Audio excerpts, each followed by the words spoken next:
Hello and welcome to another exciting new episode of Light in the Darkness. Last time I said that, I heard myself say that it sounded like I was drunk, but I don't even drink any alcohol, so that was impossible. It's just the way I said it.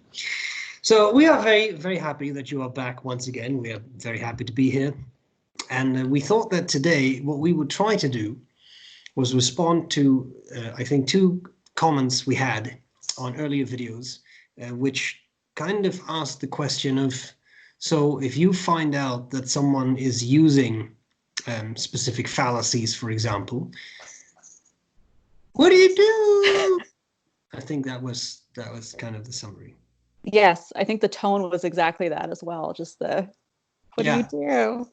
So try is the really important word here. We're going to try our best because I think this is a really complicated question. I don't know what you're talking about. What's perfectly clear to me. For me, it's very complicated because it depends on the situation. And as well, I think it's important to keep in mind that sometimes people make fallacies without even knowing that they're making that fallacy. So then how do you approach that person without completely shutting them down or belittling them? But sometimes you do come across someone that is making a fallacy on purpose. So then how do you engage with them in a meaningful way? Because if they're doing it on purpose, you're kind of already on uneven ground of how do you engage with that person if they're trying to misrepresent something. So we're going to try. So this episode isn't, we're just going to have a conversation and talk through some of this. We'll see how it goes. So the first thing we thought we would talk about is qualifying that of a discussion. If you're having a discussion with someone, I think we should come to an understanding of what is the purpose of a discussion. If you are having a conversation with someone about some kind of theory, some kind of concept, a world event, what's happening, what is the purpose of that discussion that you're even having? What would you say, Stephen? What is the purpose of a discussion? I think in an ideal world, the purpose of a discussion is to exchange thoughts and not really try to convince each other, but listen to each other's viewpoints and then see how you feel at the end of the discussion. But I fear that in the real world, more often than not, a discussion is a matter of two or maybe more, but let's just for the sake of clarity, of simplicity, let's just stick to two people having a discussion. Mm-hmm. I think often it's a matter of two people having opposing views and each trying to convince the other that they are right. Yeah. And that's a different story altogether then. Yes, because a discussion is not a debate. You're not having this conversation with someone to try to win that conversation. It is not a debate. It is an exchange of ideas. And that can be a freeing realization when you sometimes have to remove yourself from that discussion, that this isn't something that you are trying to win. And by removing yourself, you haven't lost. That the purpose of it is to learn someone else's viewpoint and for them to learn your viewpoint as well. So as I was thinking about this, and as Stephen and I were talking about this, I think I respond to, or how I would respond to fallacies depends on the type of fallacy. So let's start with the personal attacks fallacy. How about you give your opinion first, and then I'll tell.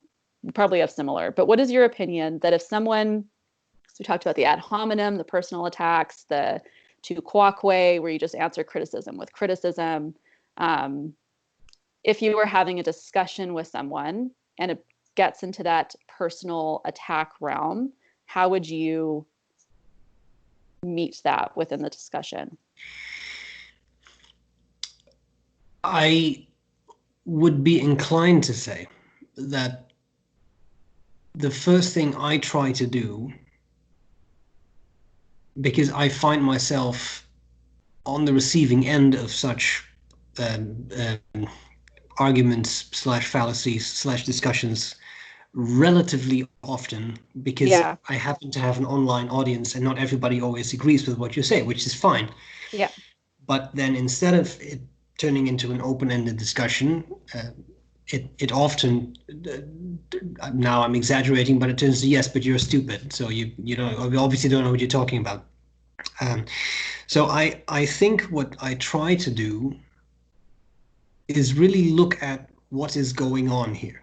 So, for example, if someone tells me you are stupid and your videos suck, well, this is not a discussion worth having, right? Because this is not Yes. even an argument. This is just someone, for whatever reason, having a bad day, maybe has already left that comment on 50 other videos that day.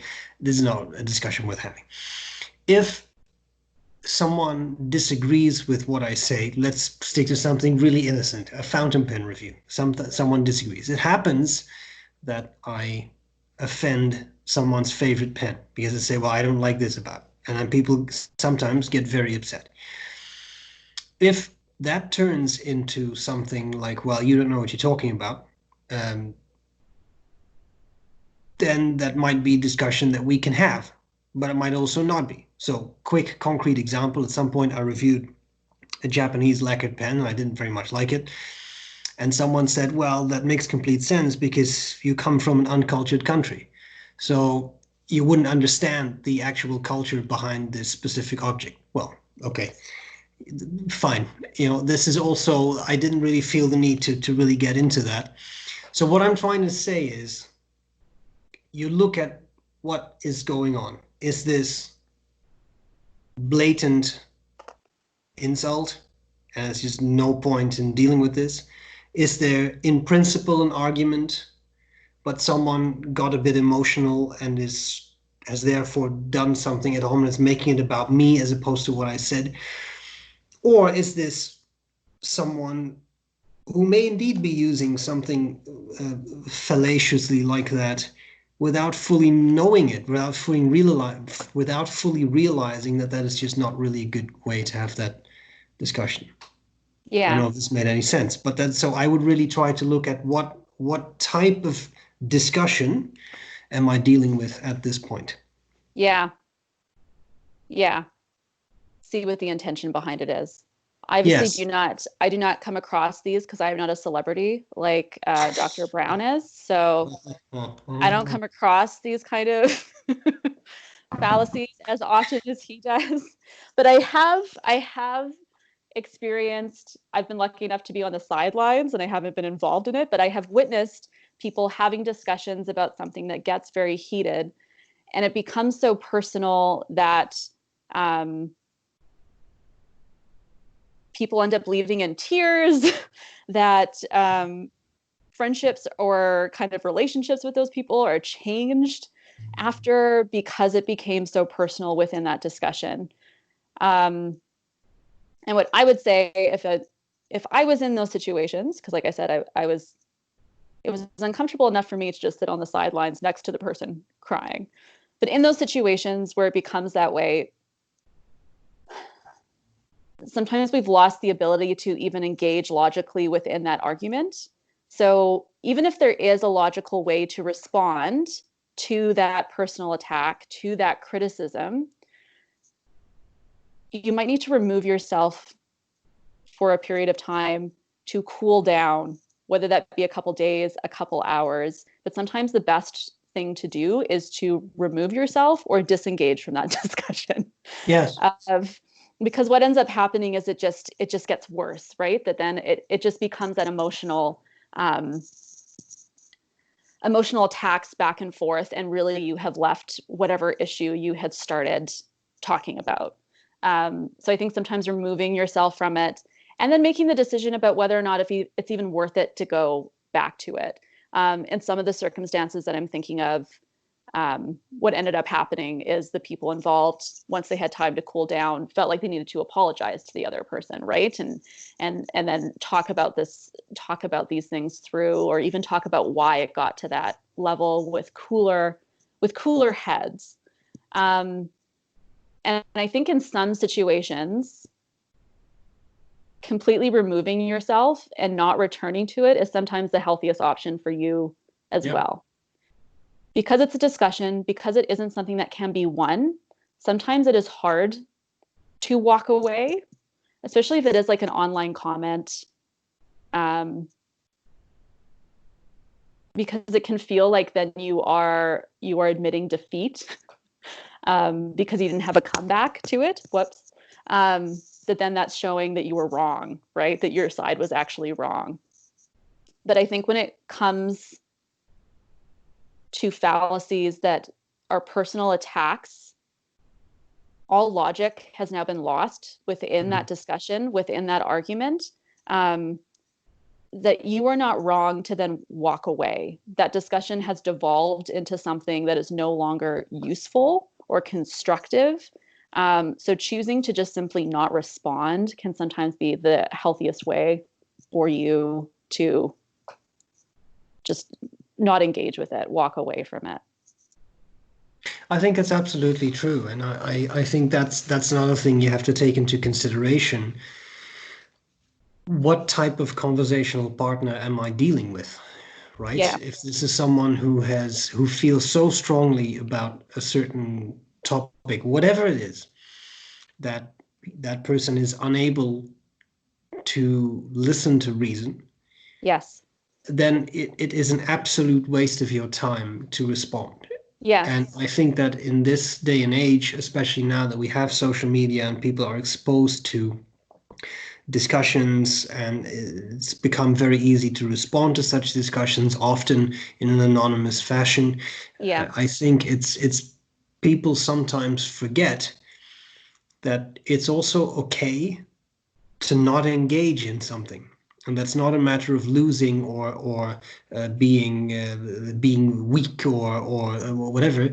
It's more a matter of it's a complete waste of time to engage in this discussion. And then I fully agree with you. In such a case, it might be best to step out. And especially when things get heated, if they feel very strongly about something, then they are likely to get emotional. And when they get very emotional, then they simply sometimes don't even have any control over what they're saying anymore. And then it's also kind of useless to have that discussion at that point. Yeah. And I think it can be a sign of really your strength, especially in the online environment. I think it shows quite a lot of self-control to walk away, because of course, if you see some nasty comment, you want to respond to it. So I think that shows a lot of strength in some cases to be like, do you know what? I don't need to say my 2 cents because I know it's not going to convince this person otherwise. What's the point? So just walk away from it. All right, so those are the personal attacks, which were more evident to me of what I would do in this situation. The other type of fallacies that we dealt with were very much with argumentation. So there's an error in how they're making their argument, or there's an error in how they were presenting their evidence. And like I said at the beginning of this video, there are some people that do this without even realizing they're doing it. So they've just misunderstood some information. So they're committing a fallacy, but not on purpose. But then, of course, there are some people that are purposefully twisting things. I guess what I'm most, because I know what I would do with someone that is purposefully misinterpreting something, but for someone that it is clear, at least it seems clear in that discussion, that they have committed a fallacy, but it isn't one they're doing intentionally, how would you deal with that in a way that keeps the conversation open, does not belittle that speaker, and actually opens up the discussion to keep going? How would you approach that? I think and this is just a small thing, but I think from a psychological viewpoint, it's not necessarily bad to start with I as opposed to start with you, because if you start a sentence with, well, you, then it's typically something along the lines of, well, you are wrong, or what you're saying doesn't make sense. Whereas if you say something like, well, I'm not sure if that's actually correct because, and then you can provide whatever argument you have, including pointing out that something is maybe not entirely logically valid. Yeah.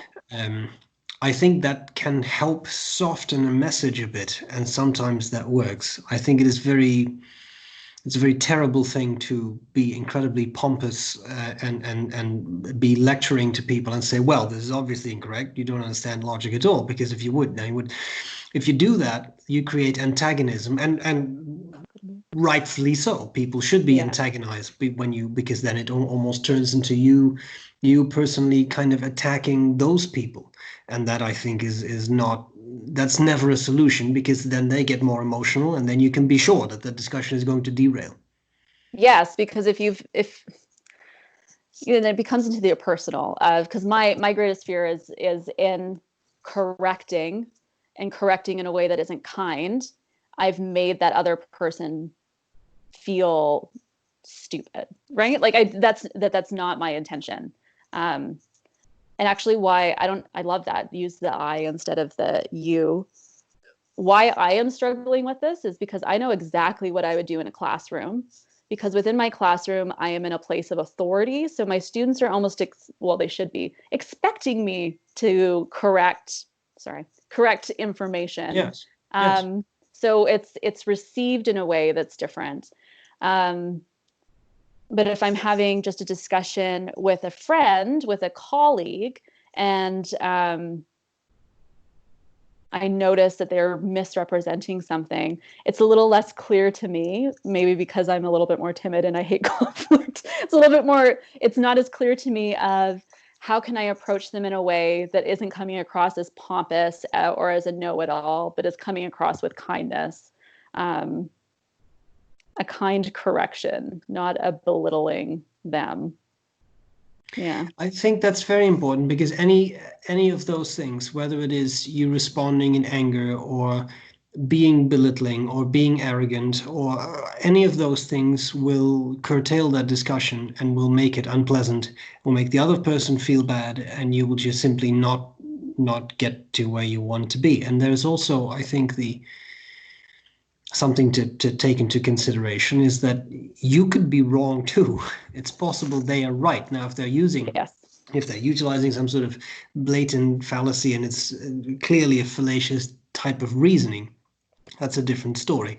But I do think it is important that you bear in mind that you could be wrong. So it's an interesting thing. And I think if you approach it just having that realization that you may have to do some fact checking or make sure that what you're thinking is the case really is the case, that already makes you more humble and will make you approach that discussion in a more humble fashion. And that can also, I think, be more fruitful in the long run. Yeah. Yeah. Because I think the goal with these type of fallacies is to correct in a way that then keeps discussion going. For me, it wouldn't be like the personal where I would shut it down. This is no longer useful. Let's just end this. For this kind of fallacy, I would try to do it in a way that would keep discussion going. Yeah. And there too, you again look at what is the projected outcome of all this. If someone keeps spouting all sorts of, because let's stick to the fallacies. Like keep spouting all sorts of fallacious arguments and nothing makes sense and it's all based on nothing. It's not even like properly, whatever they're saying is not supported by anything. Yeah. If they seem so convinced of what they are saying, then it might again be a matter of, even though it's not personal, this is simply a discussion that is not worth having because they have made up their mind, right? Yeah. And there is nothing that we're not going to change that. We're not. Yeah. So it may not even be worth, in my mind, addressing it if it's not going to lead anywhere. And that would be different in a classroom, because if people say things are objectively wrong, then it is our duty to point that out.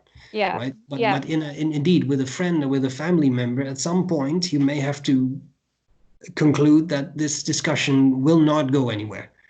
Yeah. Especially if you have already once corrected in a kind way or offered information from a different type of source, or Yeah. give some clarification about some information that they've given, that maybe you've done some more research into that. If you've already done that once, but it keeps circling and it's a conversation that keeps happening, that's probably a sign as well that perhaps this isn't a discussion that is worth going over again. You've already given that correction, you've given that information, and if it's not being received, then maybe that's a sign that that's also then a discussion that just doesn't need to happen. Yes. Yeah. Just thinking of lots of family dinners around the holidays, right? Where you just have the same conversations over and over again. Yes, and where you again know that it's just not leading anywhere. And I think in those cases, it's perfectly fine. I mean, I'm pretty sure when we had this discussion last week, I quoted this, but Marcus Aurelius wrote, "You don't have to have an opinion on everything, right? It is also allowed to step away from something and say, okay, sure." Yes, yeah. It's okay not to have an opinion. It's also okay to admit that maybe you don't have the information that the other person has. To admit that they're talking about something that maybe you don't have the knowledge to be able to have that discussion. I think people also are very uncomfortable doing that. So sometimes they will push forward a discussion further than it needs to go when really they don't have the information behind it to push it forward. Yep. Yeah. So I don't know. Anything else? No, I think that's a good way to look at this, I think. And of course, we always want to know, what do you think? So leave us a comment and explain it to us. And I think we also came up with some further topics that kind of tie into this that we will want to cover next time. So what did we have? You have the list. A very short list, but we're thinking next we'd like to go into some cognitive biases. So we focused so far on how we should approach other people to be able to see logical fallacies, to be able to see errors of reasoning within their critical thinking, that I thought it would be interesting to turn it around for us to think about ourselves and how to critique and interrogate ourselves, and what kind of biases we could be bringing to information that is stopping us from being able to think critically. So look at ourselves. And then I think we're going to have an episode on looking at ways to have a useful, meaningful discussion. Right? I think so. We'll spend some time with your boyfriend, Carl Sagan. Yes. Always good. Yeah. And we'll use him to help us break down ways to actually have a fruitful discussion. Yeah. So that's fine. Yeah, perfect. We'll leave that threesome for another time. But that would be awesome. Yeah, let's do that. No, I think it's good. So I think this was it for today. Yes. And again, let us know. Let us know what you think, because we're interested. We're interested, right? And if you have tips, because like I said, I have the perpetual fear of